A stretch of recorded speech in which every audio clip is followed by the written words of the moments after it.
عظمت محمد اور آل محمد پر بلند تر صلوات۔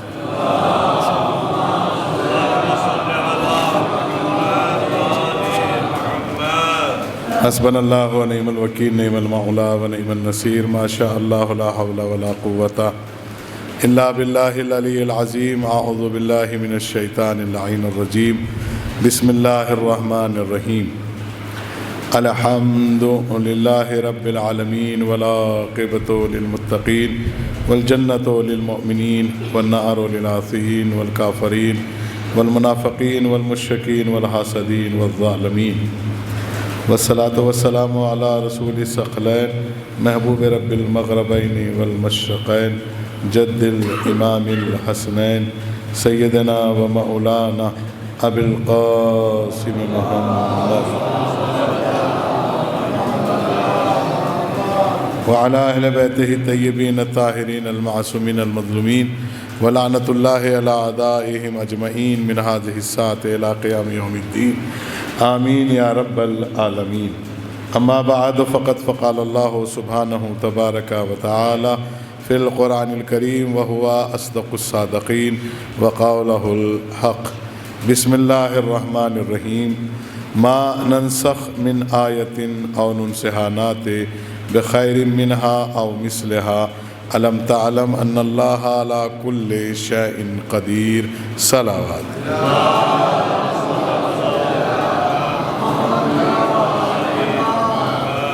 عزیزان سید الشہداء، برادران ایمان اسلامی، بزرگان قوم ملت، علماء ذوی الاحترام اور وارثین مرحوم، جن کی وجہ سے اس مجلس کا آغاز کیا ہے، وہ ایک ایسی شخصیت تھی، کیونکہ میرا ان کا ایک دو مرتبہ رابطہ ہوا، بے پناہ خوش طبیعت، بے پناہ خوش مزاج شخصیت، اور بہت دیر تک کسی مسئلے پہ ہم لوگ مسکراتے رہے، باتیں کرتے رہے، اور یہاں تک رہا کہ انشاءاللہ پھر ملاقات ہوگی۔ بلکہ میں نے ان سے کہا، غیور بھائی کے بھائی سے، چھوٹے بھائی سے، کہ بے دل چاہتا ہے کہ مرحوم کے پاس چلے ایک روز، پھر کچھ ان سے حاصل کریں، مزاح کریں۔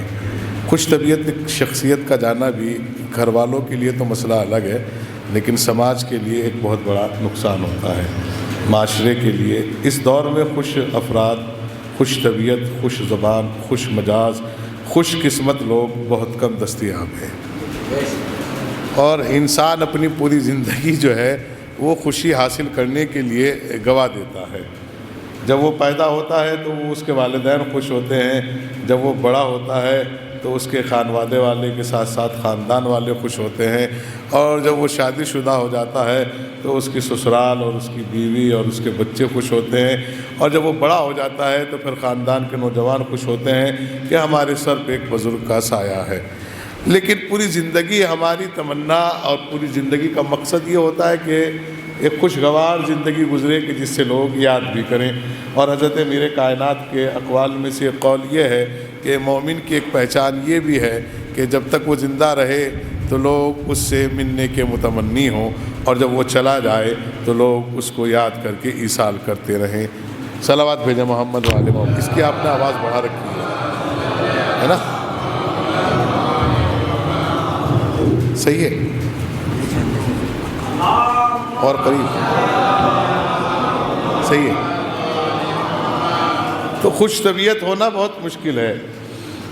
بہت سارے، اب کتنے سارے مومنین بیٹھے ہیں یہاں، اندر سے باہر تک مومنین ہیں، میں سمجھتا ہوں کہ شاید 5% لوگ ہوں گے جو خوش طبیعت ہوں گے، ورنہ ہر انسان اپنے دل میں، دماغ میں، فطرت میں، نیچرلٹی میں کوئی نہ کوئی مصیبت لیے بیٹھا ہے، بلا وجہ کی مصیبت لیے بیٹھا ہے، بلا وجہ کی ایسی مصیبت اس کے ذہن میں ہے کہ جس کا نروہن اور علاج دنیا میں کوئی نہیں کر سکتا سوائے خدا کے۔ لیکن جب پتہ ہے کہ خدا ہی اس کا علاج کر سکتا ہے، پھر خدا کو بھولے بیٹھے ہیں،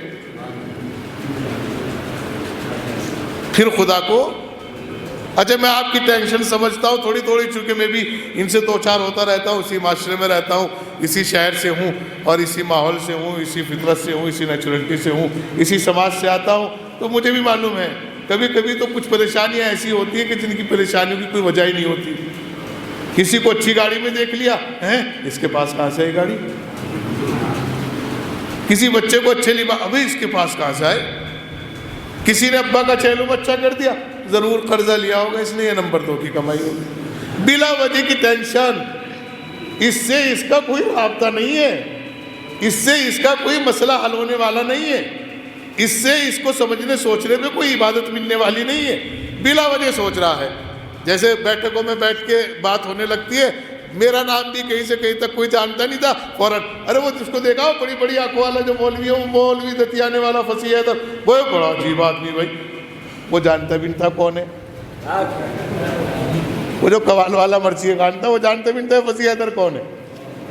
بلا وجہ مجھے اس تک پہنچا دیا کہ فصیح حیدر بھی کوئی ہے. میں آپ کو دشمنی ختم کرنے کا ایک سب سے آسان راز بتاتا ہوں, اور خوش رہنے کا ایک سب سے بہترین نسخہ بتاتا ہوں آج کی مجلس میں. میرا دل چاہتا ہے کہ اس مجلس میں ہر ایک آدمی رئیس بن کے اٹھے, کیونکہ مجلس رئیس کی ہے تو کم سے کم رئیس تو بن کے جاؤ بھائی. ذہنوں سے یہ غربت نکال دینا جو میں آپ کو بتانے جا رہا ہوں. سب سے بہترین آسان طریقہ دشمن کو موت دینے کا یہ ہے کہ جہاں اس کا ذکر ہو اس میں تعریف کرو.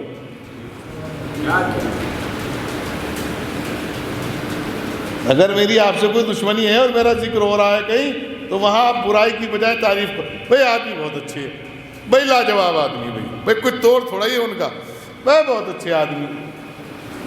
اب میں کروں گا برائی, وہ جو ہے نا وہ کیتھوڑے والا بہت بدتمیز آدمی ہے, بھائی بہت ویسا آدمی. مولانا کیسے ہیں آپ؟ میرے سامنے آپ کا ذکر ہے, وہ آپ کی تعریف کر رہا تھا. دشمن ختم ہو گیا کہ نہیں ہو گیا؟ دشمن کو اگر ختم کرنا چاہتے ہو, سماجی دشمن جو ہمارے آپسی میں دشمنی ہے, بہن بھائیوں میں دشمنی ہے, خالہ پھوپھی میں دشمنی ہے, ماموں نانا میں دشمنی, بلا وجہ کی دشمنی ہے. اس نے ہمیں ختم نہیں بلایا, اس نے ہمیں شادی میں نہیں بلایا, اچھا اس کی شادی کا کارڈ چھپا, ہمارا نام ہی نہیں دیا. 5ویں امام, امام محمد باقر علیہ السلام, آپ ارشاد فرماتے کیا پتا کیا وجہ رہی ہو, کیا پتا اس کی خوشی میں آپ کا نام دینے سے کوئی پریشانی آ سکتی تھی, کیا پتا وہ جلد بازی میں آپ کا نام دینا بھول گیا, کیا پتا وہ آپ کو بلانا مناسب نہ سمجھتا ہو, جیسے آپ کی عزت, جیسے آپ کا وقار اس کی نظر میں تھا, کیا پتا اس کا دسترخوان اس وسط کے مطابق تھا کہ نہیں تھا, اس کے حالات اس اعتبار سے تھے کہ نہیں تھے. 5ویں امام فرماتے اگر وہ تمہیں بلانا بھول گئے ہیں تو تم ان کو ضرور بلاؤ, تاکہ اگر دشمنی ہے وہ بھی ختم ہو جائے اور عزت میں اضافہ بھی ہو جائے. لیکن یہاں ذرا سی بات پہ نسلیں مر جاتی ہیں, وہی دماغ میں لیے بیٹھے. بہت سارے جھگڑے ایسے ہیں ہماری برادری میں جن کا کوئی پتہ ہی نہیں کہ جھگڑا کیوں ہے. بھائی ناراض, بھائی مولانا یہ بات نہیں میں آپ کو بتا سکتا, بتا بھی نہیں رہا, مل بھی نہیں رہا. اب دیکھیں ان کے بچوں نے جو ہے نا, مرحوم کے رئیس صاحب کے بچوں نے چہلم کا اہتمام کیا ہے. کیمرہ مین بھی آ گئے, مائک بھی آ گیا, 3 4 مرثیہ خان بھی آ گئے, مومنین بھی آ گئے, رشتہ دار اعزاء اقارب بھی آ گئے. اس کے بعد دسترخوان آئیں گے, دسترخوان میں سارے پھل ہوں گے, پھر کھانا ہوگا. کھانے میں ممکن ہے گوشت ہو, بریانی ہو, کوفتہ ہو, کباب ہو, کیا کیا نہ ہو, سب کچھ کر لیا. تو ایصال ثواب ہو گیا.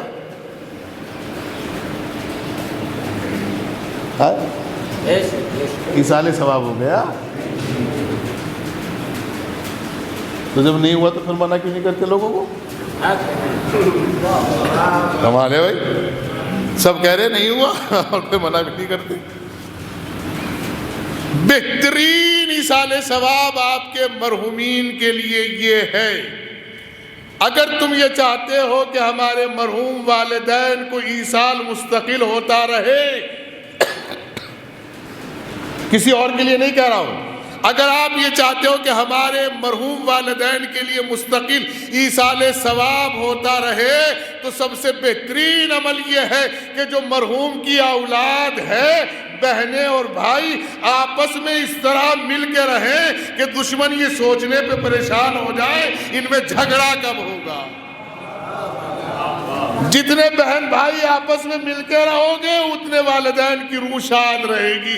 یہاں والدین کا انتقال ہوتا ہے، پہلے مکان بٹتا ہے، پھر کاغذ بٹتے ہیں، پھر رشتے بٹ جاتے ہیں، بلا وجہ کے رشتے، بہن کی نند سے لڑائی، بہن کی ساس سے لڑائی، میں نہیں جاؤں گا، وہ نہیں آئے گی، یہ نہیں ہوگا۔ تو اس سے مرحومین کی ارواح خوش ہو رہی کہ ناراض؟ بتائیے، نہیں آپ بتائیں گے تو میں آگے چلوں گا بھائی۔ تو پھر کیوں کر رکھا ہے ناراض؟ جب پتا کہ ناراض ہے، میل کر لو، میل کر لو۔ چھوٹا بنتے ہوئے دقت ہے آپ کو، آپ چھوٹے بن جاؤ گے دقت ہو جائے گی اس میں، آپ کو عزت آپ کی کم ہو جائے گی۔ پہلے تو ہمارا معاشرہ اتنا خراب راستے پہ جا رہا ہے، جس کو دیکھو اگر کپڑے بغیر کریز کے پہن لیے اور کریز کے، بھائی کیا بات ہے، نیتا جی آ گئے۔ ہم نے کپڑوں پہ عزت طے کر لی، ہم نے اچھی گاڑی پہ عزت طے کر لی، ہم نے اچھے مکان پہ عزت طے کر لی، اور اس سے زیادہ عزت کے لیے عزت دار نے بھی اپنے لیے معلوم ہے کیا کرا؟ ھذا من فضل ربی۔ یہ جو مکان دیکھ رہا ہو نا، میری کوٹھی جو دیکھ رہے ہیں، دیکھیے آپ نے میری کوٹھی نہیں دیکھی، دیکھیے گا، کم سے کم 4-5 دن تو اس میں گھومنے میں لگ جاتے ہیں۔ ہزاروں بیگھوں میں کوٹھی بنائی ہے میں نے بڑی مشکل سے، قوم سے پیسہ اکٹھا کیا، چندہ اکٹھا کیا، کبھی مدرسے کے نام پہ، کبھی مسجد کے نام پہ، کبھی امام باڑے کے نام پہ۔ کون سا قوم مجھ سے سوال پوچھنے آ رہی کہ پیسہ کہاں خرچ کر رہے ہو؟ میں نے فارم میں اپنی کوٹھی بنا لی، آئیے گھومنے کبھی دیکھیے گا۔ ہزاروں بیگھوں میں میری کوٹھی ہے، گھومنے میں 3-4 دن لگ جائیں گے۔ اسے عزت سمجھ لیا آپ نے؟ اسے کیا سمجھ لیا؟ عزت سمجھ لیا۔ جتنی غیبتیں ہماری بیٹھکوں میں بیٹھ کے ہوں، وہی اتنی عزت دار بیٹھک ہے کہ اس کا پورے گاؤں میں کوئی توڑ نہیں ہے۔ اور پھر ہم نے باہر لکھوا دیا ھذا من فضل ربی، یہ سب کچھ میرے رب کا فضل ہے۔ ایک آدمی نے مال اکٹھا کیا نمبر 2 سے، کہاں سے اکٹھا کیا زمن صاحب؟ اور اس بکسے پہ لکھ دیا ھذا من فضل ربی۔ وہاں ہم جیسا پڑھا لکھا چور پہنچ گیا، جیسے ہم جیسا پڑھا لکھا چور پہنچا، ہم نے کہا بھئی یہ تو ھذا من فضل ربی لکھا ہوا ہے۔ ہم نے کہا بھئی دیکھو کوئی CCTV کیمرہ تو نہیں؟ کہا نہیں کچھ بھی نہیں ہے۔ اپنا سب کچھ بھرا، تھیلے میں ڈالا اور صندوق پہ لکھ دیا ان اللہ مع صابرین، اللہ صبر کرنے والوں کے ساتھ ہے۔ اب کہے گئے کچھ؟ بھئی اللہ کا فضل تھا، میں نے لے لیا اور لکھ دیا اللہ صبر کرنے والوں کے ساتھ ہے۔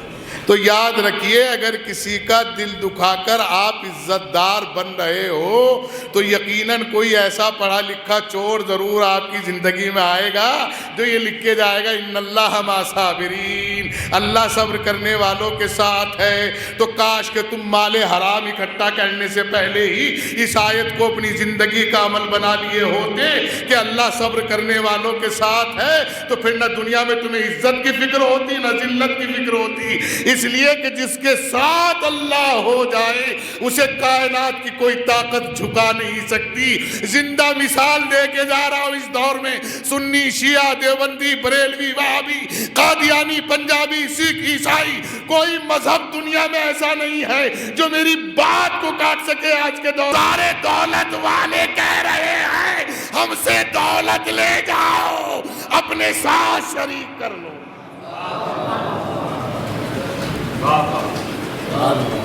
ہے کہ نہیں ہے؟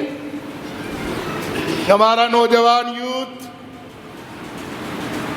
ڈی پی پہ، انسٹاگرام پہ، فیس بک پہ کوئی کلپ بناتا ہے، کلپ، ریل کہتے ہیں اسے، ریل۔ پہلے تو عورتیں جو منگاتی تھی وہ ریل ہوا کرتی تھی جس سے کپڑے سلا کرتے تھے۔ اب بچے کہتے ہیں مولانا میری ریل دیکھی آپ نے؟ اچھا ایک مصیبت تو یہ ہے قبلہ کہ ان کی ریل دیکھو، اور ریل دیکھنے کے بعد اگر کمنٹ نہ کرو تو ان کا منہ پہاڑی نیپالی پہاڑی جیسا ہو جاتا ہے۔ مولانا صاحب آپ نے لائک نہیں کیا، اچھا چلو لائک بھی کر دو، کمنٹ نہیں کیا، تو کمنٹ بھی کر دو، سبسکرائب نہیں کیا۔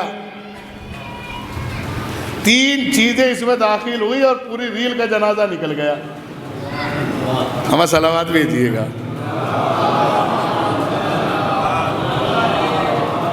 اور ہم 1400 سال سے قوم سے یہی سمجھا رہے ہیں کہ ان تینوں سے بچ کے رہو۔ 3 ہی تو چیزیں ہیں، لائک، کمنٹ، شیئر، ان تینوں سے بچ جاؤ، آپ کی ریل بہت اچھی رہے گی۔ صلوات بھیجے محمد والے محمد۔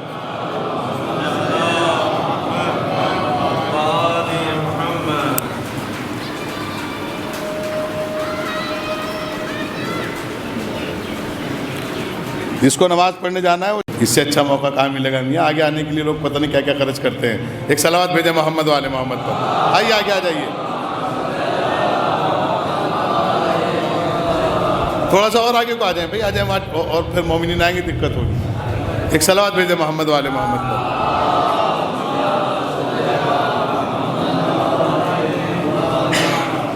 عظمت محمد اور آل محمد پر بلند تر صلوات۔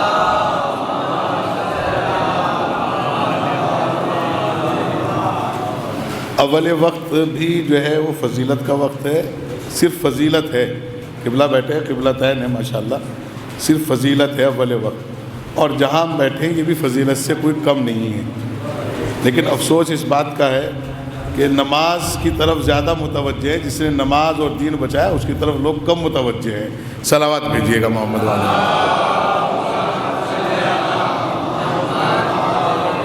اور یہ ایسی جگہ متوجہ زیادہ ہوتے ہیں جہاں برادری کے لوگ سب اکٹھے ہوں، ورنہ اذان ہوتی رہتی ہے اور شاید میں سمجھتا ہوں مولانا ابو الحسن صاحب انتظار کرتے رہتے ہو کوئی آ جائے۔ ایک صلوات اور بھیج دے محمد والے محمد۔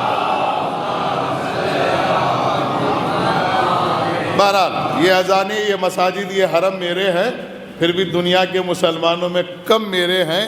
میرا قد ناپنے والوں تمہیں معلوم نہیں، دوش پہ احمد مرسل کے قدم میرے ہیں۔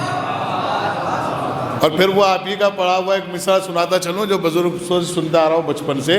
82 کی میری پیدائش ہے غالباً، جب سے میں سنتا آ رہا ہوں، یعنی جب سے میں شعور کی دہلیز پہ آیا تھا کہ زاہد تیری نمازوں کو میرا سلام ہے۔ صلوات بھیا شمشاد آپ کی آواز ہلکی آئی، ایک صلوات اور بھیج دے محمد والے محمد پر۔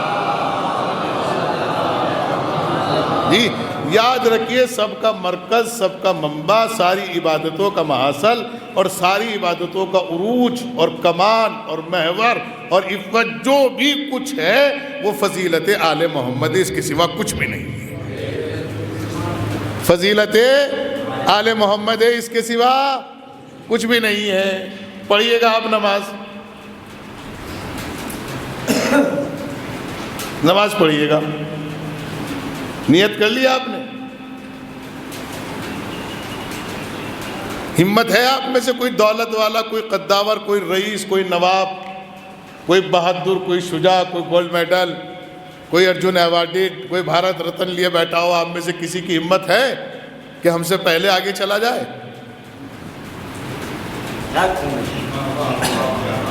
ہم نماز پڑھا رہے، کسی کی ہمت ہے کہ آپ ہم سے پہلے رکوع میں چلے جائیں، ہم سے پہلے سجدے میں چلے جائیں؟ جب تک ہم کھڑے رہیں گے، جب تک آپ کھڑے رہو گے۔ اندازہ لگائیے اب آپ کی دولت کہاں ہے، اب آپ کی طاقت کہاں ہے، اب آپ کے ایوارڈ کہاں ہیں، اب آپ کا حسن و جمال اور خاندان کہاں گیا؟ ایک چھوٹے سے گناہگار، مجھ جیسا گنہگار بھی اگر مصلی امامت پہ کھڑا ہو جائے تو آپ کی دولت کوئی معنی نہیں رکھتی۔ تو اب ایک بات تو سمجھ لینی چاہیے کہ دولت کا نام عزت نہیں ہے، شہرت کا نام عزت نہیں ہے، طاقت کا نام عزت نہیں ہے۔ عزت کا اصل کمال یہ ہے کہ جس کے پیچھے ہو اس کے مطیع اور فرما بردار بن جاؤ۔ جب وہ جھکے تو جھک جاؤ، جب وہ اٹھے تو اٹھ جاؤ، جب وہ روکے تو رک جاؤ، جب وہ کہے تو چلے جاؤ۔ اسی کا نام دین ہے۔ اسی لیے تو قرآن نے کہا تھا اے پیغمبر، جب پیغمبر کہے کہ آ جاؤ تو آ جاؤ، جب وہ کہے چلے جاؤ تو چلے جاؤ۔ لیکن ہم نے دولت کو عزت سمجھ لیا ہے، ہم نے بینکٹ ہال کے بہت بڑی بے پردگی کی شادی کو عزتوں والی شادی سمجھ لیا ہے. ہم نے بہت ساری ڈشیں لگا کے کھانے کو عزتوں والا کھانا سمجھ لیا ہے. معاف کیجیے گا، اس میں عزت ہے تو پھر آپ کا خدا سے رابطہ ٹوٹ چکا ہے، اس لیے کہ خدا نے یہ سب چیزیں اپنے اختیار میں رکھی ہے. وَتُعِزُّ مَن تُشَاءُ وَتُذِلُّ مَن تُشَاءُ. عزت بھی اس کے اختیار میں ہے، ذلت بھی اس کے اختیار میں ہے. جب وہ عزت دینے پہ آتا ہے تو ایک دیوانے کو عزت دے دیتا ہے، اور جب وہ ذلیل کرنے پہ آتا ہے تو بادشاہ وقت کو ذلیل کر دیتا ہے. کہو گے مولانا ایسی کوئی مثال؟ میں نے کہا آئیے میرے ساتھ چلو. ہارون بادشاہ ہے، چچا زاد بھائی ہے، بہلول اس کا بھائی ہے، لیکن جب خدا عزت دینے پہ آیا تو بہلول کے جنگل میں بادشاہ مانگتا ہوا نظر آیا اور یہ کہہ رہا تھا مجھے بھی جنت دے دے، اور بہلول دیوانہ کہہ رہا تھا تجھ جیسوں کو جنت ملنے والی. اب صلوات بھیجے محمد وآل محمد. بیٹے مائک آپ کا صحیح کام نہیں کر رہا ہے، مائک میرے مطابق آپ کا کام نہیں کر رہا ہے. بس یہ رہنا چاہیے کیونکہ میری آواز زیادہ ہے تھوڑی سی، اور آواز بلند ہونی چاہیے. غور کیا آپ نے جو میں نے آپ کی اب آواز صحیح آ رہی ہے؟ ہاں غور کیجئے گا. جب خدا عزت دینے پہ آتا ہے تو ایک دیوانے کو عزت دے دیتا ہے. جب خدا عزت دینے پہ آتا ہے تو کتے کو عزت دے دیتا ہے یا نہیں دیتا؟ کیسی عزت دے دی کتے کو؟ اصحاب کہف کے دروازے پہ لیٹا ہوا ہے، اتنا عزت دار بنا دیا کہ قرآن میں اس کا ذکر کیا. اور جب وہ کسی کو ذلیل کرنے پہ آتا ہے تو سماج میں رہنے والے کو کتا بنا دیتا ہے. اب کس کی بات کر رہے ہو؟ بڑا کتا ہے. تو لہٰذا اپنی عزت کا معیار دولت نہ بناؤ، اپنی عزت کا معیار کپڑے نہ بناؤ، اپنی عزت کا معیار اچھا مکان نہ بناؤ، اپنی عزت کا معیار اچھی شادی نہ بناؤ، اپنی عزت کا معیار اپنا دین بناؤ. کیا بناؤ؟ دین بناؤ. اچھا دیکھیے یہاں سب جو ہے وہ کریس کے کپڑے پہنے ہوئے ہیں، سفید پجامے، سفید کرتے، یہ ٹی شرٹ وی شرٹ سب پہنے ہوئے. کوئی کسی کو دیکھ رہا ہے؟ ایمانداری سے بتائیے.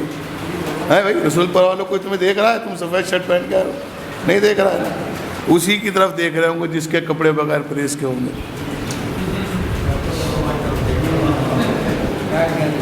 دیکھا؟ جو سب کو اپنی اور کھینچ لے اسی کا نام عزت ہے. صلوات.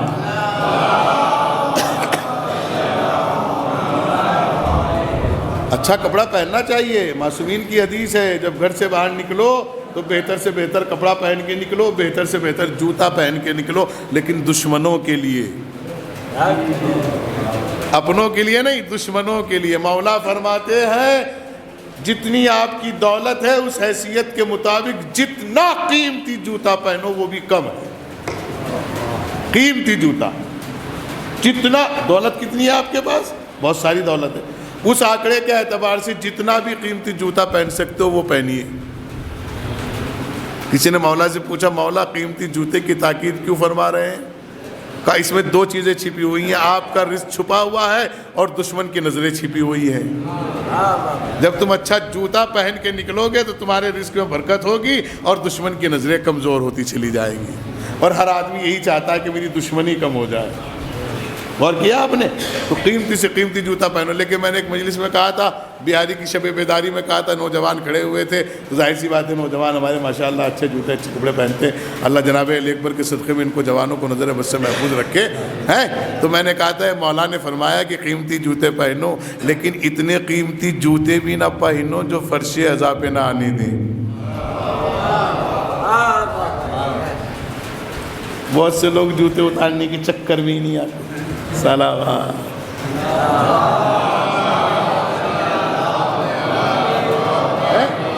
ایسا ہے نہیں میر صاحب؟ بہت سے لوگ جوتے اتارنے کے چکر میں اندر ہی نہیں آتے. تو اتنے قیمتی بھی مت پہنو جو فرش عزا پہ آنے سے روکتے ہو. جی بات پہنچ گئی آپ تک؟ تو لہٰذا اپنی عزت اگر بنانی ہے تو اپنے دین کو مضبوط کرو. اور دین کیا ہے؟ دین کا کمال یہ ہے کہ یہ سب سے آسان راستہ دکھاتا ہے اور سب سے زیادہ مضبوط بناتا ہے. سب سے آسان کیا دکھاتا ہے؟ راستہ دکھاتا ہے. اور سب سے مضبوط کیا بناتا ہے؟ انسان کو بنا دیتا ہے. سب سے آسان ناشتہ کیا ہے؟ آپ سب سے آسان دین میں آ جائیے گا. سب سے آسان ناشتہ یہ ہے، کسی نے مولا سے پوچھا، مولا صدقے کی بڑی اہمیت ہے. کہاں کی؟ نکلے تھے دیکھے کہ نہیں؟ 2 روپے نکالے یا 10 100 تو نہیں نکالے ہوگے مولانا. اتنا کرایہ بھی نہیں لگتا جتنا آپ نے صدقہ نکال دیا. 10 روپے بڑی مشکل سے نکالتے ہیں. کتنے نکالتے ہیں؟ اور اگر بچہ دولہا بنتا ہے یا کویت جاتا ہے تو 100 روپے. کتنا نکالتے ہیں؟ بینکٹ ہال 4.5 لاکھ میں صدقہ دولہا کا 100 روپے. میں سوچ رہا ہوں میری ساتھ باتیں کرو بھائی. میں آپ سے دین کی باتیں کرنا چاہتا ہوں. ہوتا ہے کہ نہیں ہوتا ہے؟ 5,000 کا کم سے کم سہرا ہوتا ہے جو پڑا ہوتا ہے گلے میں، صدقہ 100 روپے ہوتا ہے. علامہ ذیشان حیدر جوادی علیہ الرحمہ کا ایک جملہ مجھے یاد آ گیا، اللہ ان کے درجات بلند کرے. میں ان کی مجلس سن رہا تھا، وہ سامنے بیٹھے ہوئے تھے، تو انہوں نے صدقے میں ایک جملہ کہا. انہوں نے کہا جب ان کے بچے کی ماں سے پوچھے گا آپ کے بچے کی قیمت کیا ہے تو وہ کہیں گی میرے بچہ تو انمول ہے. تو کہہ لے پھر صدقہ کیا نکال رہی ہے؟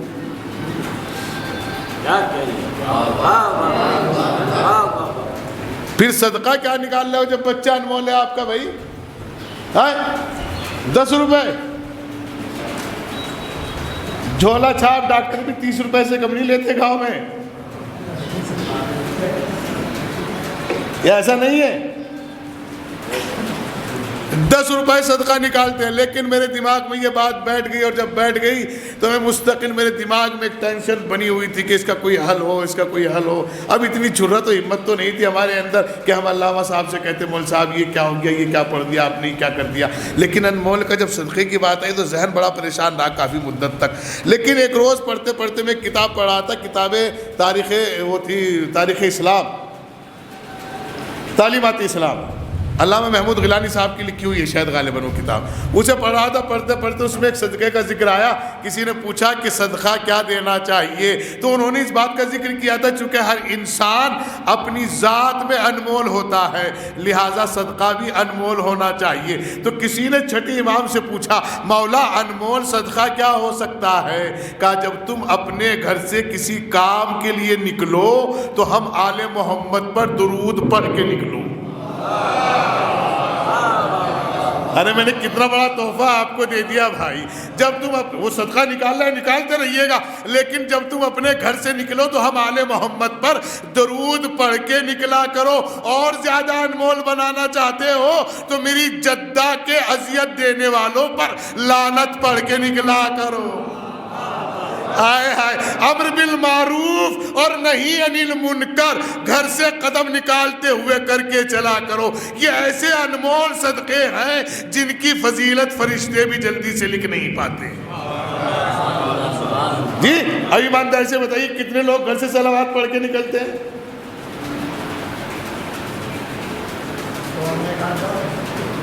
تو وہ ایک آدھ جنت میں جاوے گا. پھر صلوات. جی تو مسئلہ یاد رکھیے گا، یعنی ہمارے یہاں معاشرے میں دین نہیں ہے، ہم نے سماج کو دین بنا رکھا ہے. کس کو بنا دیا دین؟ سماج کو. دولہے کے اگر سہرا نہیں پڑا تو ایک وہ ہمارے یہاں شادی جتنے بڑے عبداللہ، جتنے بڑے نواب، جتنے بڑے رئیس، جتنے بڑے کمزور ہوں، جن کے بھی یہاں شادی ہوتی ہے، جو ہلکی شادی ہوتی ہے اس کے یہاں ڈی جے بجتا ہے، اور جو بہت بڑی شادی اس میں سائرن تھوڑے چینج ہو جاتے ہیں. اور وہ آپ نے سنا ہوگا ہر گلی میں ہر کوچے میں چلتا ہے علی کے ساتھ ہے زہرا کی شادی.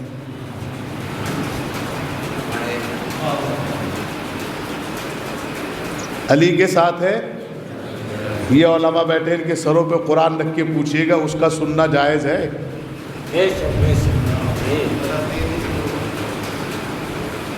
اس کا سننا جائز ہے؟ ان سے پوچھئے گا جو اس کے اندر سونگ پڑے ہوئے ہیں.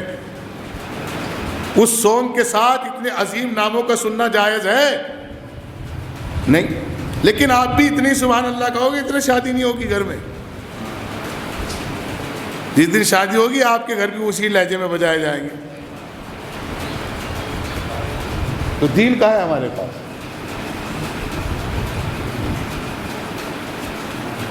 دل صاف نہیں ہے. ناشتے میں جو ہے باقاعدہ روسٹڈ بھی ہے، بسکٹ بھی ہے،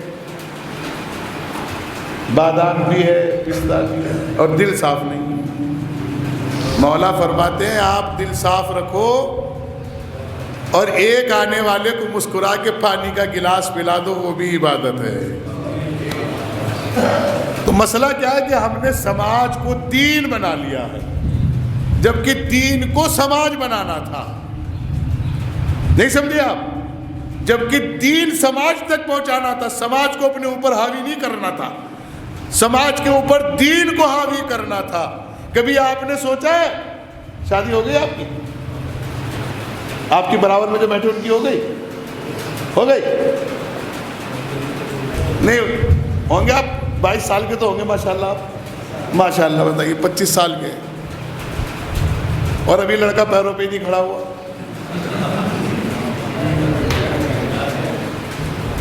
کیا وجہ ہے؟ پیغمبر سے ایک سامنے سے ایک جوان گزر رہا ہے، معاف کیجیے گا، جوان گزر رہا ہے. پیغمبر نے پوچھا آپ کی شادی ہو گئی ہے؟ کہا نہیں یا رسول اللہ. کہا تو جائیے ہم آپ سے ناراض ہیں اور آپ کے ماں باپ سے بھی ناراض ہیں. بیٹے نے جا کے والدین سے کہا رسول اللہ آپ سے ناراض ہیں، دونوں ماں باپ ہماری جان آپ پر قربان یا رسول اللہ، ناراضگی کی وجہ اور سبب کیا ہے؟ کہا کہ آپ نے بچے کی شادی نہیں کی ہے. کہا کہ یہ پیروں پہ بھی کھڑا نہیں ہوا ہے. پیغمبر نے فرمایا کیا تم خدا ہو؟ کیا تم رازق ہو؟ جب اللہ دینے پہ آتا ہے تو ان کو بھی دیتا ہے جن کے پیر ہی نہیں ہوتے. اور میں تو اس معاشرے میں کہنا ہی نہیں چاہتا یہ بات کہ شاید کسی کے رشتہ دار کو بری لگ جائے، لیکن پھر بھی کہتا چلوں میرے اس معاشرے میں وہ جوان بھی ہیں جن کے ہاتھ پیر کسی کام کے نہیں ہیں، کسی بھی کام کے نہیں ہیں، لیکن اللہ نے ان کو دماغ ایسا دیا ہے کہ سارے پاؤں اور ہاتھ والے ان کے سامنے سر جھکائے بیٹھے رہتے ہیں.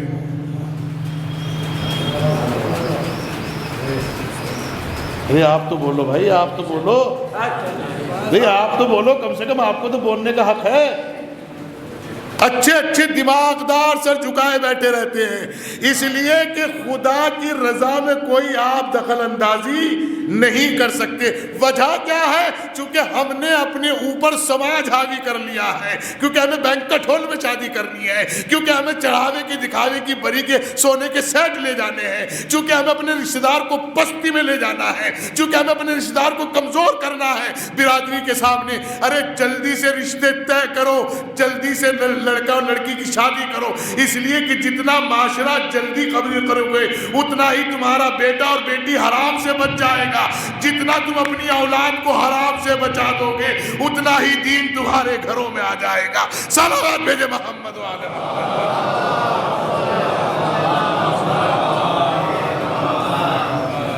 دین کی طرف دوڑو. دین کیا چاہتا ہے آپ سے؟ دین کیا چاہتا ہے؟ ابھی علی اکبر 18 برس کے ہے کربلا میں، لیکن دین دیکھیے کیا کہہ رہا ہے. ہمارے یہاں اسی وجہ سے جناب علی اکبر کی مجلس کی جاتی ہے. کیا ہوئی؟ کیا جناب قاسم کی شادی ہوئی ہے؟ ایک رات میں شادی ہوئی، دلہن بنائی گئی، پورا مرثیے باقاعدہ لکھے گئے، خدا سبحانہ بھی رضی سے مرثیے لکھے باقاعدہ. کیا بھائی وہاں شادی کی ضرورت تھی؟ آپ سے پوچھ رہا ہوں. تھی؟ آپ کے اعتبار سے نہیں تھی، لیکن دین کے اعتبار سے تھی. امام نے کہا کہ یہ دین ہے تاکہ کل میرے معاشرے میں کوئی ایسا بچہ نہ ہو جو اس کو ہیلا بنا لے، اس کو قصہ سمجھ لے، اس کو واقعہ بنا لے. لہٰذا میں بچوں سے گزارش کروں گا اور خصوصاً نوجوانوں سے گزارش کروں گا، جب وہ اپنے گھر سے باہر نکلا کریں تو صدقہ دینے کے بعد صلوات پڑھ کے نکلا کریں. اور کوشش کریں، میری بیٹیاں اور میرے بیٹے دونوں سے گزارش ہے، کیونکہ آپ ہمارے جوان ہیں، یوتھ ہے، جنازے کی رونق ہے، مغفرت کی دعا آپ ہی لوگ کریں گے ہمارے لیے. لہٰذا اپنے معاشرے کو اتنا اچھا بنائیے تاکہ ہمارے معاشرے کا حجاب بھی باقی رہے اور ہمارے بیٹے اور بیٹیاں جو ہے فعل حرام سے محفوظ رہ سکیں. یہ دین ہے. اور جسے بے دینی دیکھنی ہو وہ انسٹاگرام دیکھ لے, وہ اسنیپ چیٹ دیکھ لے, وہ فیس بک دیکھ لے, وہ یوٹیوب دیکھ لے. جب ہم اپنے بچوں کو اس طرح دیکھتے ہیں تو بڑا افسوس ہوتا ہے. لہذا آپ کربلا والے ہو. کیا ہو؟ کربلا والے ہو. اب تو ہمیں ڈوب کے مر جانا چاہیے اگر ہم امن نہ کریں. کیا جملہ کہتا ہے بتائیے؟ جو بیچارہ مسلمان نہیں ہے, نماز نہیں پڑھتا ہے, روزے نہیں رکھتا ہے, ظاہری اعتبار سے مسلمان بھی نہیں ہے. بابا رام دیو کیا کہتے ہیں؟ کیا کہتے ہیں بابا رام دیو؟ عجیب جملہ کہتے ہیں, اوپر والا ان کو اچھا رکھے. کہتے ہیں یہ محمد صاحب کے ہی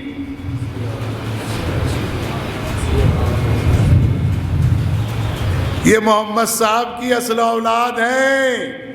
نہ یہ ڈریں گے, نہ یہ تھکیں گے, نہ یہ بھاگیں گے.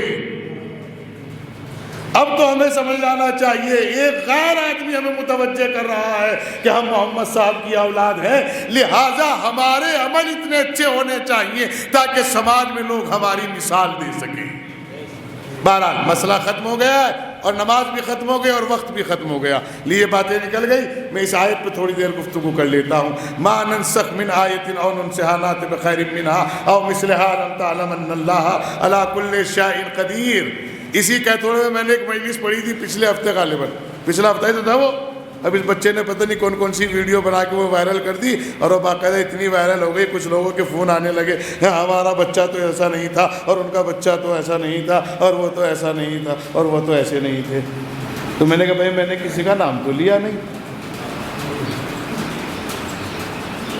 میں نے کسی کا نام تو لیا نہیں.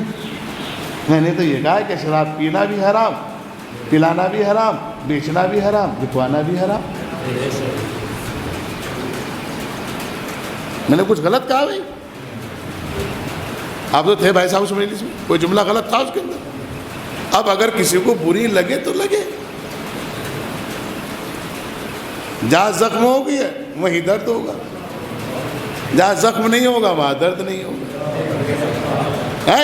میری بات پہنچ رہی ہے نا آپ تک؟ تو لہذا میں آپ کی خدمت میں عرض کروں, قرآن کہہ رہا ہے ما ننسخ من آیۃ او ننسها نأت بخیر منها او مثلها الم تعلم ان اللہ علی کل شیء قدیر. اللہ کائنات سے جب کسی شے کو اٹھاتا ہے, منسوخ کرتا ہے یا بدلتا ہے تو اس کی جگہ اسی کے جیسی, اسی کی طرح ایک آیت رکھتا ہے اور یہ رکھنے پر قادر بھی ہے, قدیر بھی ہے. اللہ جب کائنات سے کسی آیت کو اٹھاتا ہے تو اس کی جگہ اسی کی طرح, اسی کے ہم پلہ, اسی کے ہم واز, اسی کے ہم طبیعت, اسی کے ہم مزاج رکھتا ہے یا اس سے بہتر رکھتا ہے. اس آیت پہ بڑے نانا کی نظر تھی.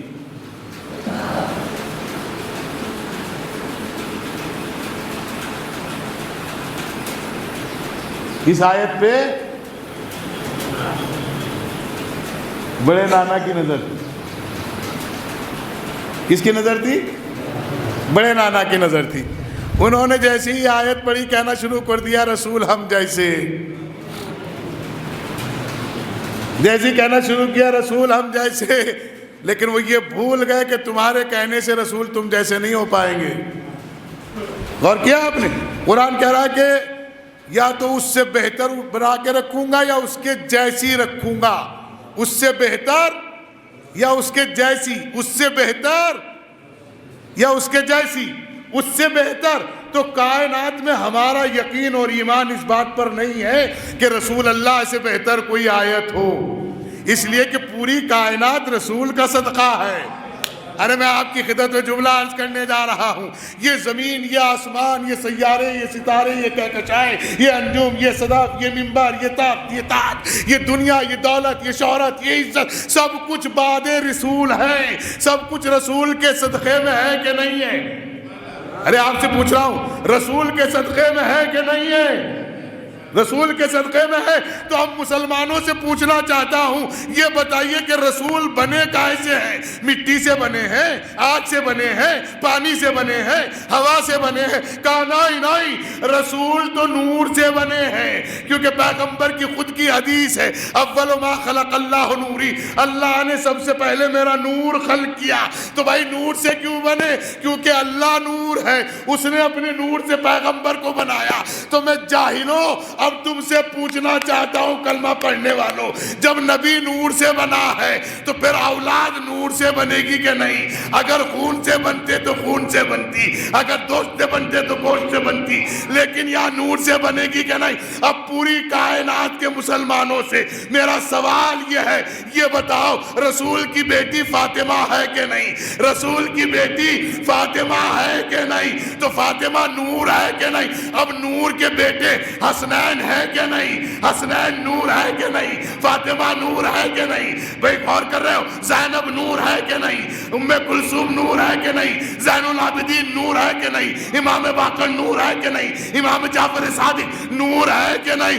اب بھی سمجھ میں نہیں آتا۔ یہی تو وجہ ہے جب کوئی عالم ربانی بنتا ہے، یہ خدا کا شکر ہے، کہیں کانے اور اندھے بنتے ہیں، لیکن ہمارے یہاں شرط ہے، ہمارے یہاں عیبدار پیش امام بھی قبول نہیں ہے۔ ارے جو برادری عیبدار پیش امام کو قبول نہ کرے، وہ عیبدار امام کو کیسے قبول کرے؟ صلوات بھیجے محمد و آل محمد۔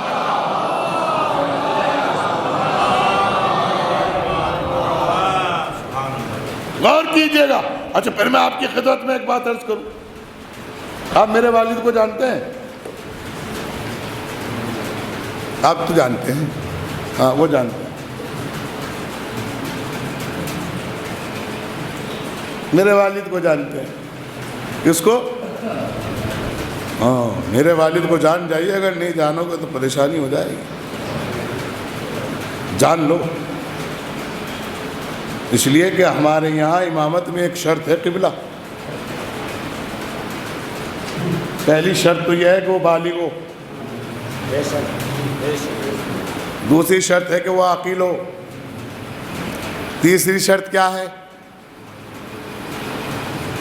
عالم ہو، چوتھی شرط کیا ہے؟ شیعہ اثنا عشری ہو، پانچویں شرط کیا ہے؟ حلال زادہ ہو۔ اس کا مطلب یہ ہے کہ شریعت کو پتہ ہے کہ کچھ غیر حلال زادے بھی مسلح قبضہ آئیں گے، اسی لیے اللہ نے قانون بنا دیا کہ حلال۔ صلوات بھیجے محمد و آل محمد۔ آ جائے قبلہ اندر آ جائے، وہاں دھوپ ہے بہت، آ جائے، تپش پڑ رہی ہوگی وہاں، ایک صلوات اور بھیجے محمد و آل محمد۔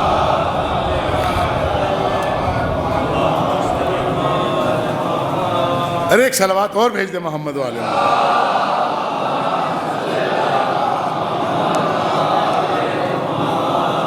ایک صلوات اور بھیج دے محمد و آل محمد۔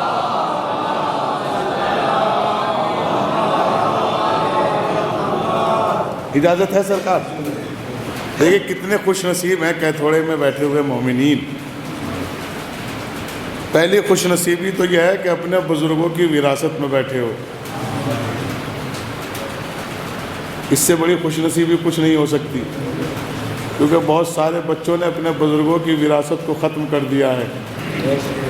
تو پہلی خوبصورتی تو یہ ہے کہ اپنے بزرگوں کی وراثت میں بیٹھے ہوئے ہو، اور دوسری خوبصورتی یہ ہے کہ لوگ پیسہ لگا لگا کے، فارم بھر بھر کے قبلے کے پاس جاتے ہیں حج کرنے، اور یہاں قبلہ خود چل کے آ رہے ہیں۔ یہ کوئی کم خوش نصیبی ہے؟ اسی لیے پیغمبر کی حدیث ہے، علی آپ کائنات میں ایسے جیسے کعبہ، آپ کی مثال ایسے ہے جیسے کعبہ۔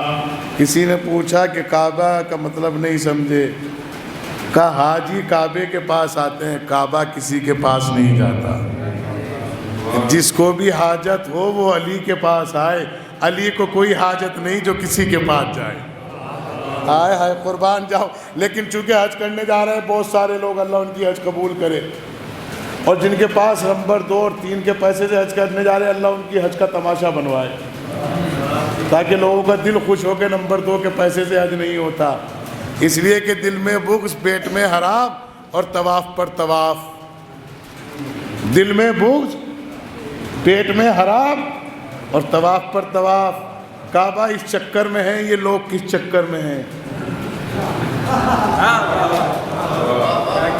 ارے آپ کو تو زیادہ داد دینی چاہیے بھائی، آپ نے کم داد دی ہے۔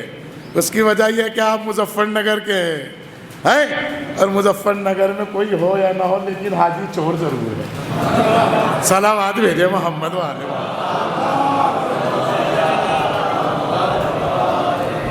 آپ کو کسی کا ایڈریس اگر نہیں معلوم ہے تو مسئلہ ڈھونڈنے میں دقت ہوگی، لیکن کسی بھی بس اسٹینڈ پہ جائیے اور کہیے مجھے حاجی چور کے جانا ہے، رکشہ والا وہیں پہنچا دے گا، ہے کہ نہیں ایسا؟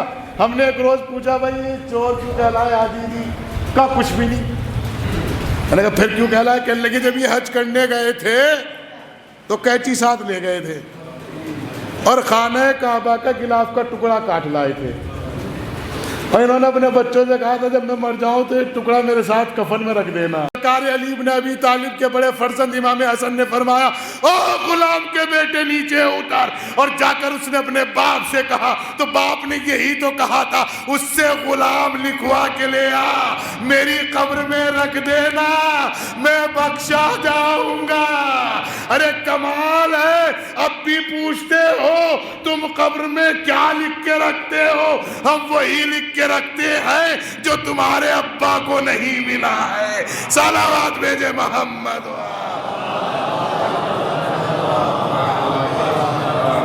تو لہذا ایسی حج نہ کیجئے جس میں چوری نام آ جائے، دل صاف کیجئے گا، بچوں کی شادیاں کیجئے گا، قرض داروں کا قرض دیجئے گا، جن کا دل دکھایا ہے ان سے معافی مانگیے گا، جس کا کچھ چرایا ہے ہاتھ جوڑ کے دیجئے گا، اور پھر مر جائیے گا، آپ کی حج ہو جائے گی۔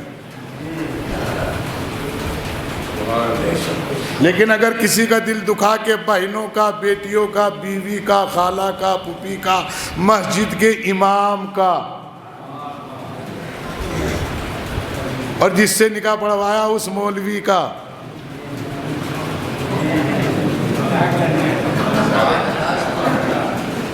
ان کے سب کے دل صاف کر کے جائیے حج پہ۔ ایک صاحب میرے پاس آئے، ٹھیک ٹھاک صاحب حیثیت کے مالک، اور جب صاحب حیثیت کے مالک آئے تو وہ کپڑا تھا، مول صاحب معاف کرنا، کرتے پجامے کا کپڑا لائے، وہ مشکل سے 28 روپے میٹر ہو، یہ 30 روپے میٹر۔ میں نے کہا بھائی کیوں لائے ہو؟ کہنے لگے ابا کے سالے ثواب کے لیے دے رہے۔ میں نے کہا بھائی عجیب کمال ہے، غریب ہو، حالات کمزور ہے؟ کہا نہیں۔ تو میں نے کہا جب میری بھی خوش نہیں ہو رہی تو ابا کی کہاں سے ہو جائے گی؟ صلوات بھیجے محمد والے محمد۔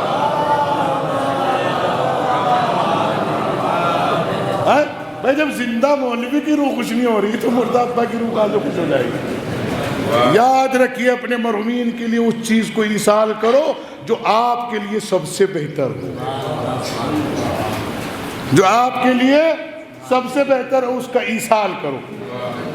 یہ ہے مرحوم کے لیے محبت کا سبب۔ آرٹیفیشل طور پر نہ چیلم کرو، نہ سوئم 10 آدمی بلاؤ، دکھاوا ختم۔ انہیں چاہے جتنے اچھے کھانے کھلا دو پھر بھی کمی نکالیں گے۔ مختصر بلاؤ، فاتحہ کراؤ، چیلم تمام، اور اسی پیسوں کو بچاؤ، کسی یتیم کے لیے خرچ کرو، کھانا کھلاؤ۔ کھانے کے میں منکر نہیں ہوں، میں ان مولویوں کے بھی خلاف ہوں جو کہتے ہیں کہ کھانا نہ کھلاؤ، میں خلاف ہوں، ممبر سے کہہ رہا ہوں۔ میں کہتا ہوں کھانا کھلاؤ، اس لیے کھانا وہی کھلا سکتا ہے جس کو اللہ نے اس قابل بنایا ہو، ہر کوئی کھانا بھی نہیں کھلا پاتا۔ لیکن کسی سے مانگ کے نہ کھلاؤ، کسی سے قرض لے کے نہ کھلاؤ۔ 1000 آدمی نہ بلاؤ، 10 بلاؤ، لیکن تمہارے دروازے پہ ادھار مانگنے والا نہ کھڑا ہو۔ جب تک وہ ادھار مانگتا رہے گا تمہارے مرحوم کی روح تڑپتی رہے گی۔ 10 آدمی بلاؤ، مولوی اگر لفافہ طے کر رہا ہے 10,000 کا تو 500 روپے والا بلا لو۔ روح کو اذیت دینے والا چہلم نہ کرو، روح کو اذیت دینے والا سوئم نہ کرو، لیکن کھانا کھلاؤ۔ اس لیے کہہ رہا ہوں کہ میرے پاس 3 روایتیں ہیں کھانا کھلانے کی، اور نہ کھلانے کی ایک روایت مجھے سناؤ تاکہ میری اصلاح ہو جائے۔ ایسے بھی نہیں کہ میں دعویٰ کر رہا ہوں، میری اصلاح ہو جائے بھائی۔ جب میں آپ کی لگا ہوں تو آپ میری اصلاح کر سکتے ہو، کوئی مسئلہ تھوڑا ہی ہے۔ 3 روایتوں میں سے 2 روایتیں میں آپ کو سنا کے جا رہا ہوں۔ پہلی روایت، علماء بیٹھے ہیں، اگر غلط پڑھوں تو روک دیجیے گا، کبھی میرے بات کہے کہ ہم تو اس لیے نہیں کچھ بول پائے کہ ممبر پہ بیٹھا تھا مولوی، جس کا دل چاہے وہ ٹوک سکتا ہے اس مسئلے میں۔ پہلی روایت تو یہ ہے کہ جب جناب امیر حمزہ کا قتل ہوا اور ہندا نے، ابو سفیان کی بیوی نے، معاویہ کی ماں نے، یزید کی دادی نے آپ کا کلیجہ چبایا، تو پیغمبر آنے کے بعد مدینے کی گلیوں میں اعلان کیا کہ کم سے کم 3 دن تک میرے ساتھ کھانا کھاؤ، میرے ساتھ بیٹھو۔ ایک مسئلہ۔ دوسری روایت سنا دوں آپ کو۔ ابذر غفاری کو جس وقت ذلیل شام نے شہر بدر کیا، کیا کیا؟ شہر بدر کیا، اور آپ رمضہ کے جنگل میں ٹھہر گئے جا کر، تو آپ کے ساتھ ایک بیٹی تھی اور ایک بکری یا بکرا کچھ تھا، ٹھیک؟ جب آپ کا وقت وفات قریب آیا تو آپ نے اپنی بیٹی سے وصیت کی کہ بیٹی جب میری روح پرواز ہو جائے تو غسل و کفن کا اہتمام کیا جائے۔ کہا بابا میں اکیلی تنہا کیسے کر پاؤں گی؟ کہا بیٹے قافلہ گزرے گا، جب وہ قافلہ گزرے گا تو وہ مجھے غسل و کفن دے گا، تدفین کرے گا، تم اس کو ذبح کرنا اور اس کا گوشت بھون کے کھلانا، اور کہنا کہ میرے بابا کہہ کر گئے تھے کہ چاہے ایک ہی لقمہ کھاؤ لیکن کھانا کھا کر جاؤ۔ 2 روایتیں ہو گئی۔ تیسری سماجی روایت میں آپ کو سنا دوں۔ تیسری سماجی روایت جو پوچھتے ہیں کہ تیجا کہاں لکھا ہوا ہے، اگر کسی کے یہاں محل ہو نا، محل، اس کو محل کو اڑائیے گا، 3 دن تک مکھیاں اسی جگہ چکر کاٹتی رہیں گی، اس لیے کہ 3 دن تک مرحوم کی روح دہلیز پہ رہتی ہے۔ اب چوتھی روایت کھانے کی سنا کے جا رہا ہوں۔ اب کھانے کی چوتھی روایت سنیے گا۔ اگر کھانا کھلانا بدعت یا شرک ہوتا تو 80 کلومیٹر کا دسترخوان نجف سے کربلا تک نہ لگایا جاتا۔ ارے کمال دیکھیے گا، اس 80-90 کلومیٹر کے دسترخوان میں کوئی بھی عالم اور جاہل آج تک یہ نہ بتا سکا یہ دسترخوان بچھانے والا کون ہے، لگانے والا کون ہے، کھلانے والا کون۔ شاید ان مجلسوں میں اسی لیے کھانے کا انتظام کیا گیا ہو، نہ جانے کون کس حالات سے گزر کر آ رہا ہے، نہ جانے کب سے اس نے کھانا کھایا ہے کہ نہیں کھایا ہے، اس لیے کہ سرکار حسین کی فرش ازا کی ذمہ دار نے تمہاری غیرت کی بھی ذمہ داری لی ہے، تمہاری عزت کی بھی ذمہ داری لی ہے، تمہارے فاقوں کی بھی ذمہ داری لی ہے۔ لہٰذا کھانا کھلائیے لیکن قرض لے کے نہ کھلائیے۔ اور مولا کائنات علی بن ابی طالب علیہ السلام آپ کا ارشاد گرامی ہے، آپ نے ارشاد فرمایا اگر تم یہ چاہتے ہو کہ تمہاری سلطانی قائم ہو تو اپنے دسترخوان کو وسیع کر دو، اور اگر کوئی یہ کہے کہ وہ تو بہت کھانا کھلاتے تھے اور آج ان کی غربت کا عالم یہ ہے کہ بچوں کے حالات ٹوٹے ہوئے ہیں، تو معاف کیجئے گا، کھانا کھلانے والا غریب نہیں ہوتا۔ نیت دیکھنی پڑے گی کہ ریاکاری میں کھلاتا تھا یا اللہ کی رضا میں کھلاتا تھا۔ اس لیے کہ ہمیں بھی بہت سارے لوگ کھانا کھلاتے ہیں، لیکن جب تک کھلاتے ہیں جب تک رشتہ پکا نہ کرا دیں، اور جب رشتہ پکا ہو جاتا ہے تو منڈے اور ولیمے کے کارڈ دینے بھی بھول جاتے ہیں۔ صلوات بھیجیے محمد والے۔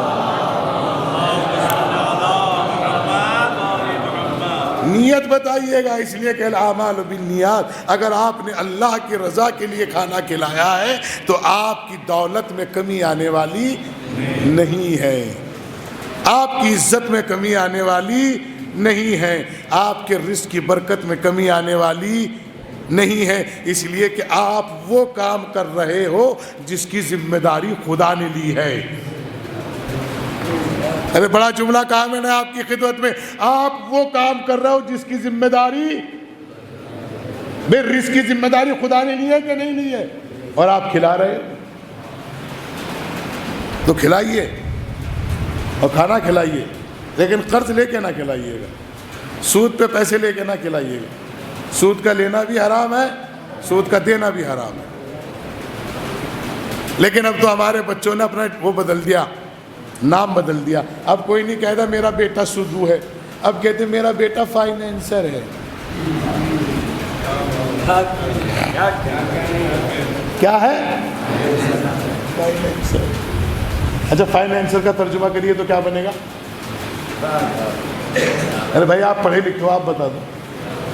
سود، بیاج۔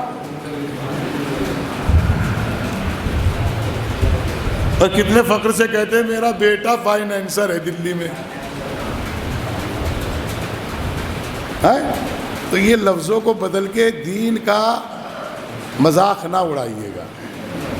میری آپ سے ایک مؤدبانہ گزارش ہے آج کی مجلس میں، بچوں کی شادیوں میں سبقت کرو، شادیوں کو آسان کرو، جہیز کی ڈیمانڈ ختم کر لو، دماغ سے نقشہ اتار دو۔ وہ جو چلاتے ہو نا منہ جب رشتہ کرنے جاتے ہو، ہم تو اپنی بیٹی ہی لینے آئے ہیں، تو شادی کے بعد بھی اسے بیٹی ہی کہا کرو۔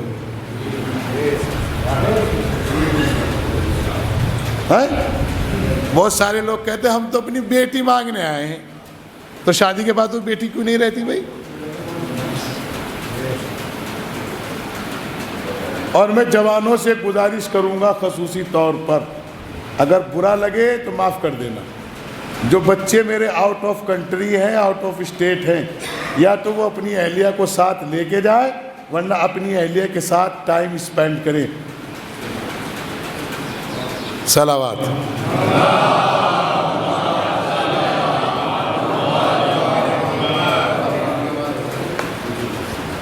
بس یہ آپ سے گزارش ہے، اپنے آپ کو سمجھائیں، اپنی وراثت کو سجوائیں، اپنی عزتوں کو محفوظ کریں، اپنی تہذیبوں کو پروان چڑھائیں، اپنی دہلیزوں کو پاک بنائیں۔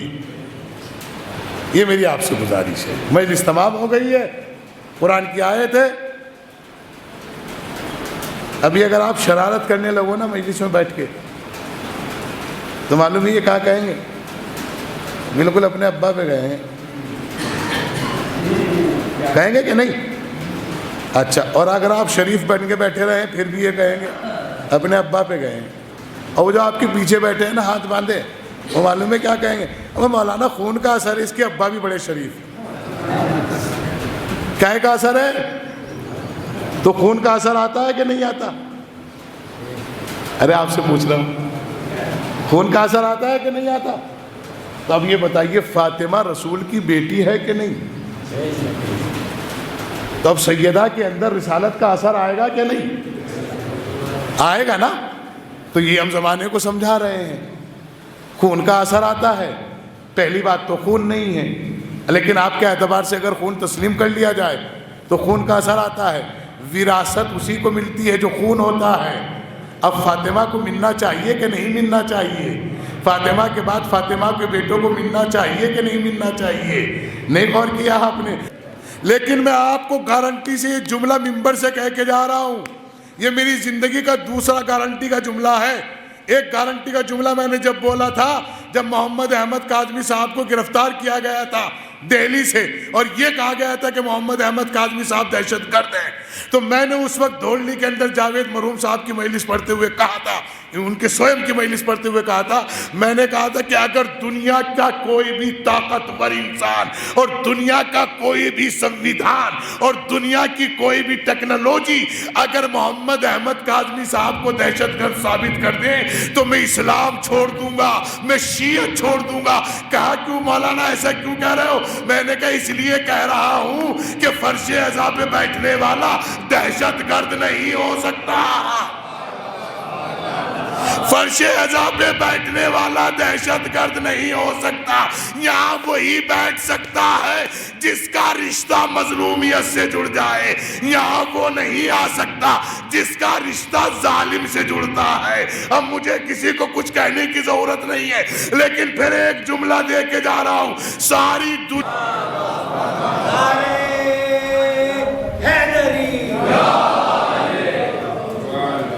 تو لہٰذا یہ خاندان آل محمد کی تہذیب ہے، کبھی ہم نے دشمن پہ وار نہیں کیا، جب بھی کیا اپنے دفاع کا انتظار کیا۔ تو لہٰذا معاشرے میں اگر کوئی ہمارے اوپر دشمنی کی نگاہ رکھے بیٹھا ہے تو اس مجلس سے ایک پیغام دے رہا ہوں، میں تیری دشمنی کا جواب دینا چاہوں تو دے سکتا ہوں۔ اللہ نے مجھے آج کے وقت میں اتنی طاقت اور توفیق دی ہے کہ میں گھر جا کر بھی جواب دے سکتا ہوں، لیکن میں تیرے جنگ کا انتظار کر رہا ہوں۔ اگر تو نے شروعات کی تو ختم ہم کریں گے۔ یہ خاندان آل محمد کی تہذیب کا اثر ہے۔ لہذا یاد رکھیے گا، کسی پہ بدتمیزی یا جہالت یا جنگ کی شروعات نہ کیجیے گا، انتظار کرو دشمن کا، اگر وہ تم پہ وار کرے تو پھر دفاع کرو، ڈیفینس کرو، اور ڈیفینس کرنے کا ادھیکار ہر قانون میں لکھا ہوا ہے کہ جب تم پر کوئی وار کرے تو تم دفاع کرو۔ دفاع کرو گے تو کامیابی تمہارے حصے میں آئے گی، اس لیے کہ تم نے جنگ نہیں کی ہے۔ ہاں، کیا معنی بتا گئے ہیں خدا کی قسم۔ کل تک ہم لغت میں پڑھتے تھے اور لغت والوں سے سنتے تھے کہ علی کے معنی یہ ہیں جو تھکتا نہیں ہے۔ علی وہی کہہ سکتا ہے جس کا یقین آل محمد اور خدا کی ذات پر ہو۔ اس سے بڑی چیز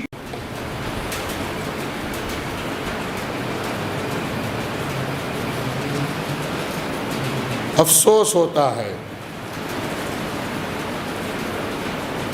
اور بہت افسوس ہوتا ہے مجھے جب میں وراثت کو خرد برد دیکھتا ہوں۔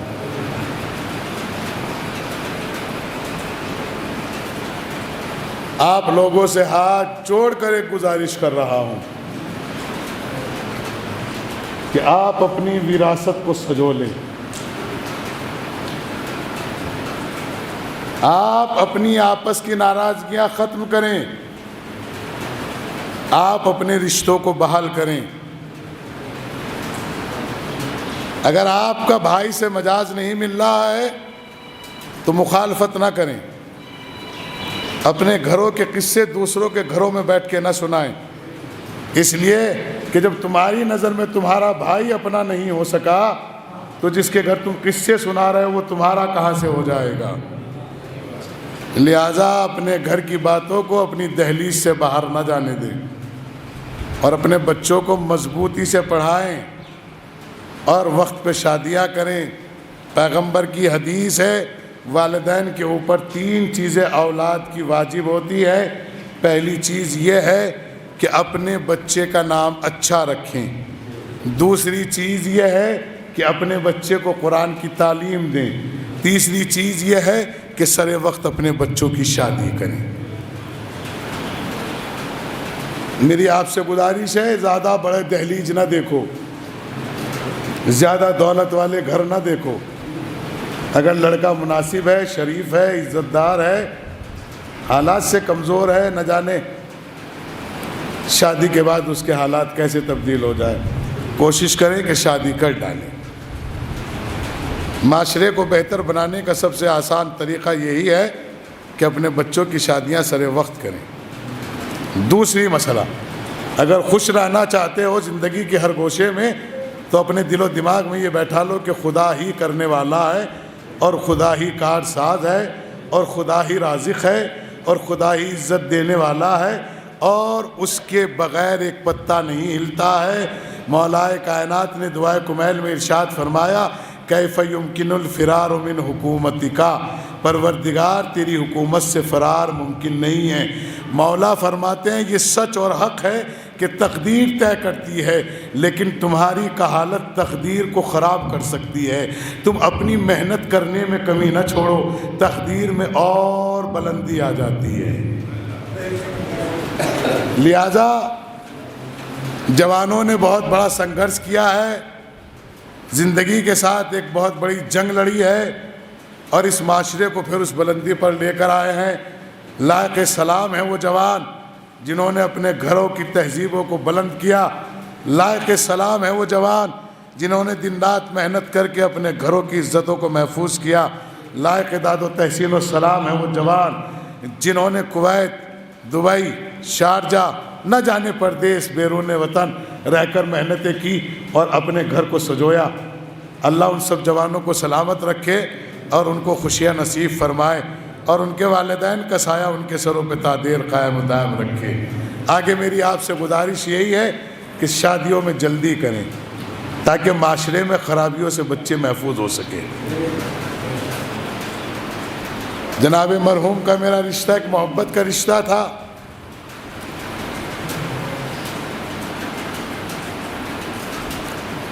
چلے گئے، لیکن مجھے شاید جب تک میرا ذہن، میرا دل، میرا دماغ کام کرتا رہے گا تب تک شاید میں ان کی وہ مسکراہٹ اپنے ذہن سے نکال نہیں پاؤں گا۔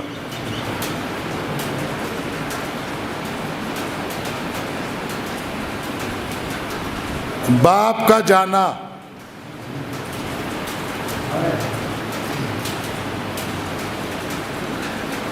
کیا ہوتا ہے یہ کوئی سید سجاد سے پوچھے۔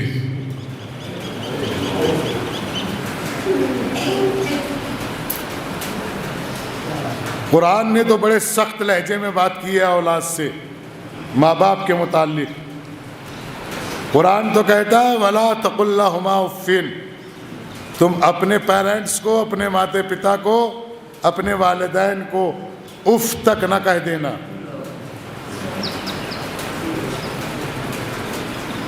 لیکن باپ کیا ہوتا ہے میرے بھائیوں، یہ کوئی سید سجاد سے پوچھے۔ اس لیے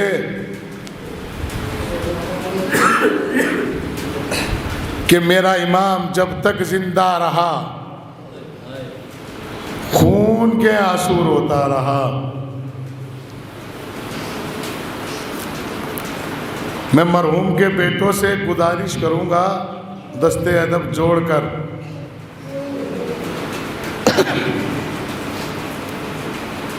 کہ وہ مرحوم کی بیٹیوں کے لیے اپنے گھر کے دروازوں کو تنگ نہ ہونے دیں، دروازوں کو بند نہ ہونے دیں، اور جو مرحوم کے بیٹوں کی بہو ہیں، بیویاں ہیں، ان سے بھی گزارش کروں گا کہ وہ اپنی نندوں کے لیے ایسے الفاظ استعمال نہ کریں جس سے ان کے گھر کے دروازے ان کے لیے تنگ ہو جائیں۔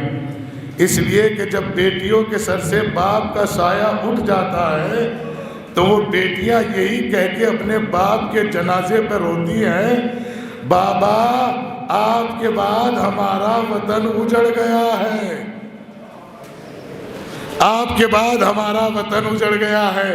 اس لیے کہ بیٹیاں باپ کے ماں کے جنازے کی رونق ہوتی ہے۔ جب بیٹی شادی ہو جاتی ہے نا اور اس کے بعد اس کے باپ کا انتقال ہوتا ہے نا تو تمہارا ہر رشتہ دار حجاب میں گھر کی دہلیز تک آتا ہے، لیکن جب مرحوم کی بیٹیاں سسرال سے خبر سن کے آتی ہیں نا تو ہر گلی میں ہی مکنا و چادر اتارنے لگتی ہیں اور بالوں کو کھول کے کہتی ہیں، اے بابا میرا وطن اجڑ گیا، اے بابا میرا گھر اجڑ گیا۔ مجھے بڑا ناز تھا جب کوئی بات ہوتی تھی تو میں یہ کہا کرتی تھی میں اپنے باپ کے گھر آئی ہوں، میرا باپ سلامت ہے۔ ارے یہ درد ہمیں کربلا سے ملا جب حسین آخری رخصت ہو کر چلے، ذوالجناح ہے کہ جانے کا نام نہیں لیتا۔ مولا فرماتے ہیں یہ آج آخری پریشانی ہے، کہ مولا میں جانے سے انکار نہیں کر رہا ہوں، لیکن ذرا نیچے کی سمت دیکھو۔ نیچے کی سمت دیکھا تو گھوڑوں کی سموں سے حسین کی بیٹی لپٹی ہوئی تھی، کہہ رہی تھی اے میرے بابا کے گھوڑے میرے بابا کو نہ لے جا۔ اجرکم اللہ، اجرکم اللہ۔ مولا آپ کو کوئی غم نہ دے سوائے غم سید الشہداء کے۔ یہ بیٹیاں یہ بیٹیاں بڑی محبت کرتی ہیں باپ سے، یہ بیٹیاں باپ کے سینے کا سکون ہوتی ہیں، یہ بیٹیاں ماں باپ کی، بھائیوں کی، خاندان کی عزت ہوتی ہے، یہ بیٹیاں جتنا سر جھکا کے چلتی ہے نا اتنے ان کے گھر کے مرد سر اٹھا کے چلتے ہیں۔ یہ بیٹیاں بڑی تمنا رکھتی ہیں، ہمارا باپ ہے، ہمارا بھائی ہے، لیکن ہاں آج سے قانون بدل گیا ہے۔ سرکار حسین اترنے کے بعد جلتی ہوئی ریگزار پر لیٹ گئے اور سینے پر سکینہ کو لٹا کے کہا، بیٹی سکینہ آج سے دستور بدل رہا ہے۔ کہا بابا کیا بدل رہا ہے؟ کہا بیٹا آج سے اصغر میرے پاس سوئے گا، آپ اماں کے پاس سونا۔ عزیزو اب میرا دل کہتا ہے، میں نے روایت میں نہیں پڑھا ہے لیکن میرا دل کہتا ہے شاید اسی لیے سکینہ زندہ میں سو گئی، اب مدینے جا کے کیا کروں گی، سینے پہ سلانے والا باپ نہیں رہا۔ چوتھے امام سے کسی نے پوچھا، مولا خون کے آنسو رونے کی وجہ کیا ہے؟ آپ یہی تو کہو گے میری پھوپھیوں کو، میری بہنوں کو مخدرات عصمت کو ہے سربا رہنا پھرایا گیا، بال کھولے ہوئے تھے، چہرہ کھلا ہوا تھا۔ کہا نہیں نہیں، کہا آپ اس لیے رو رہتے ہو نا کربلا میں مصیبتیں آئی؟ کہا نہیں نہیں، کہا آپ اس لیے روتے ہو نا علی اکبر کے سینے سے حسین بابا نے ضعیفی کے عالم میں سینے سے برچی کی انی نکالی، کلیجہ علی اکبر نکل آیا؟ کہا نہیں نہیں، کہا آپ اس لیے روتے ہو نا آپ کی بہن ایک رات میں بیوہ ہو گئی جسے رونا بھی نہیں آتا تھا۔ ہاں ہاں یہی تو خدا سخن میر انیس نے مرثیے میں لکھا ہے۔ غلام بھائی ابھی آپ لوگوں نے مرثیہ پڑھا، معلوم ہے کیا مرثیہ ہے؟ کیا کہا؟ پھوپھی اماں نے کہا تھا بیٹے تیرا والی و وارث مارا گیا لہٰذا گریا۔ کہا پھوپھی اماں کبھی مجھے گھر والوں نے رونے نہیں دیا، یہ تو بتاؤ کیا کہہ کے رویا جاتا ہے؟ ماں سے کہا ماں مجھے رونے کی رضا دو، کیا کہہ کے دلہن دلہا کو روتی ہے بتا دو، رانڈے جو پہنتی ہیں وہ پوشاک پہنا دو، گھر میں کوئی میلی سی جو چادر ہو تو لا دو۔ ہاں ہاں ایک مرتبہ سید سجاد فرماتے نہیں اس لیے نہیں رو رہا ہوں۔ کہا پھر مولا رونے کی وجہ کیا ہے؟ کہا بیٹھ جاؤ۔ سب لوگ بیٹھ گئے، امام نے سر سے امامہ اتارا، خاک مدینہ پر ہاتھ مارا، سینے پہ رکھ کے کہا اپنے کلیجوں پہ ہاتھ رکھ لو، شاید برداشت نہ کر سکو۔ کہا مولا کیا؟ کہا اگر کسی کا باپ مر جائے اور اس کا بیٹا جوان ہو اس کے بیٹے کی ذمہ داری کیا ہے؟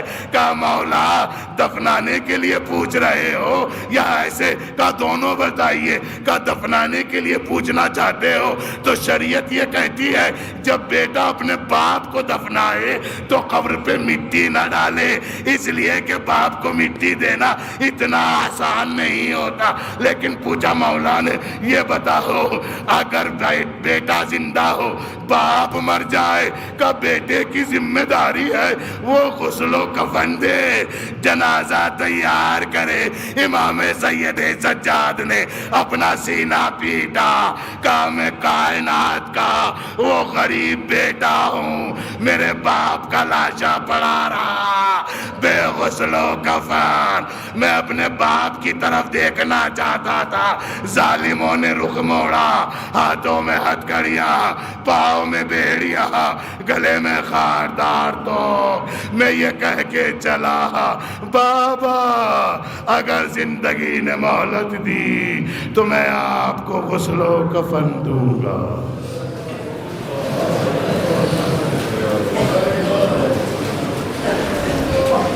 سيعلم الذين ظلموا أي منقلب ينقلبون إنا لله وإنا إليه راجعون رضا بقضائه وتسليما لأمره اللهم بحق فاطمة وأبيها وبعلها وبنيها وسر المستضعفيها لي خمسة نطفي بها حر الوباء الحاتمة المصطفى والمرتضى وابناهما والفاطمة سلام اللہ علیہ۔ پروردگار نسما کے توسل سے اس ذکر خیر کا جو بھی ہدیہ خیر ہو اس سے جناب مرحوم رئیس حیدر ابن اشفاق حسین کی روح کو شاد فرما، مرحوم کے اور ہم سب کے گناہ سے گرا و کبیرہ کو معاف فرما، مرحوم کی قبر کو نور سے منور فرما۔ پروردگارہ مرحوم کے وارثین کے رزق میں، صحت میں، علم میں، نسل میں برکت عطا فرما۔ پروردگار جو واسطہ محمد آل محمد کا ہمارے ملک کو گہوارہ امن قرار فرما، ہمارے ملک کی سرحدوں کو آئینی سرحد قرار فرما۔ پروردگارہ جوان نوجوان جو بیرون وطن ہیں، بیرون شہر ہیں، بیرون ملک ہیں، اور وہ جوان جو ملک کی سرحدوں پہ راتوں کو جاگتے ہیں اور ہم سکون سے سو جاتے ہیں، ان سب کی جان، مال، صحت، عزت و آبرو کی حفاظت فرما۔ پروردگار ان کو باخیر، باعافیت، باعزت، باصحت و سلامتی اپنے وطن لوٹنا نصیب فرما۔ پروردگارہ تجھے واسطہ شکست پہلو زہرا صلوات اللہ علیہ کا جو ہمارے سروں پر قرض اور فرض ہیں، خصوصی طور پر اولاد کے، بہن بھائیوں کے، والدین کے، ملت کے، ملک کے، ان کو خیر سے جلد ادا کرنے کی توفیق عطا فرما۔ اے اللہ رہبر اللہ، تجھے واسطہ محمد اور آل محمد کا ان پھیلے ہوئے ہاتھوں کو کسی دوسرے کا محتاج قرار نہ دے۔ ہمارے سروں پر علماء حقہ، بزرگان قوم اور والدین کا سایہ تادیر قائم و دائم فرما۔ تمامی حضرات سے گزارش ہے، دل و دماغ کو مضبوط کرتے ہوئے بلند آواز سے آمین کہیے گا۔ اللہ ہم سب کو لقمہ حرام سے محفوظ فرما۔ اے اللہ ہم سب کو مقام حرام سے محفوظ فرما۔ اے اللہ جو ہم سے خطائیں ہو گئی، گناہ ہو گئے، ان کو تو بخشنے والا ہے، بخش دے۔ پروردگارہ تو ستائے العیوب ہے، ہمارے عیوب پہ پردہ فرما۔ اے اللہ جو بیمار ہیں ان کو صحت کاملہ، شفاء عاجلہ عطا فرما۔ جناب علی اکبر کے صدقے میں، جناب سید سجاد کے صدقے میں، جناب شکستہ پہلو زہرا کے صدقے میں، مولا امام سجاد کے صدقے میں، پروردگار ایک اہم دعا ہے اس مجلس کے توسل سے۔